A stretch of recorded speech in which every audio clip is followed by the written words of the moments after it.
La gamme de monobrosse Orbis Eco offre une maniabilité et une productivité exceptionnelles pour le nettoyage et polissage des sols. Idéal pour les entreprises de propreté, l'hôtellerie, les collectivités, les secteurs de la santé et de l'éducation.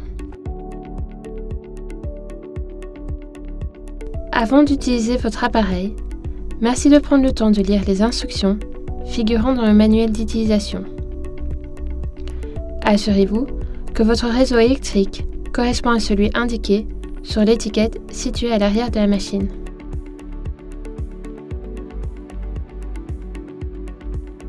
Ajustez le timon dans une position verticale en tournant la poignée de serrage située au bas du timon. Sécurisez la position choisie.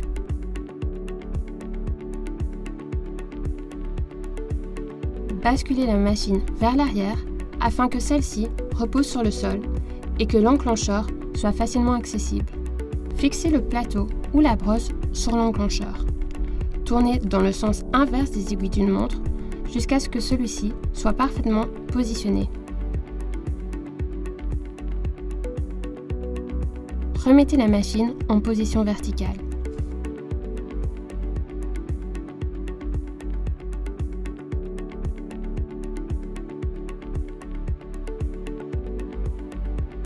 La poignée de serrage permet d'adapter la hauteur du timon à la morphologie de chaque utilisateur. L'enrouleur permet le rangement et la sécurisation du câble. Le bouton de sécurité permet la mise en route du moteur.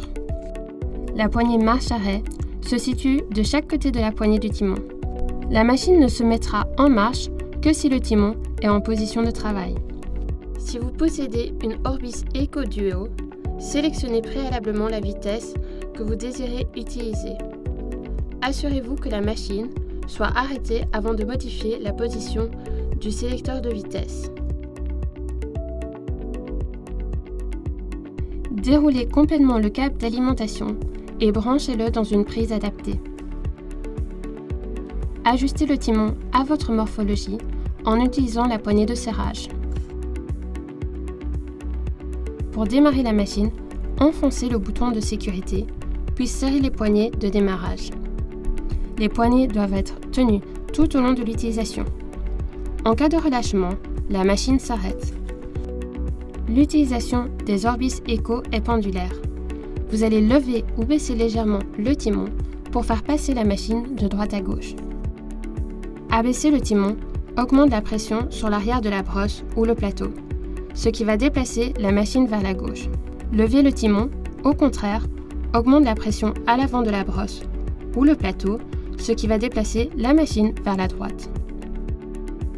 Lorsque vous n'utilisez pas la machine, ne laissez pas reposer la machine sur sa brosse ou son plateau. Pour arrêter la machine, relâchez les poignées. Un réservoir est disponible en option pour améliorer la productivité lors des travaux de décapage et de shampouinage. Remplissez le réservoir avec la solution de nettoyage. La pulvérisation de solution est contrôlée par le levier gauche. Tirez sur le levier pour libérer la solution et relâchez le levier pour arrêter le débit. Utilisez la machine normalement en libérant la solution selon les besoins de vos travaux. L'utilisation d'un aspirateur eau et poussière optimisera la qualité du travail effectué. Éteignez et débranchez la machine avant stockage. Enlevez la brosse ou le plateau. Ne jamais stocker la machine sur sa brosse ou son plateau. Cela entraînera des déformations et pourra créer des vibrations importantes lors des futures utilisations. Enroulez le câble d'alimentation autour de la poignée du timon et de l'enrouleur de câble en vous assurant que la prise ne traîne pas au sol. Stockez la machine dans un local sec à température ambiante.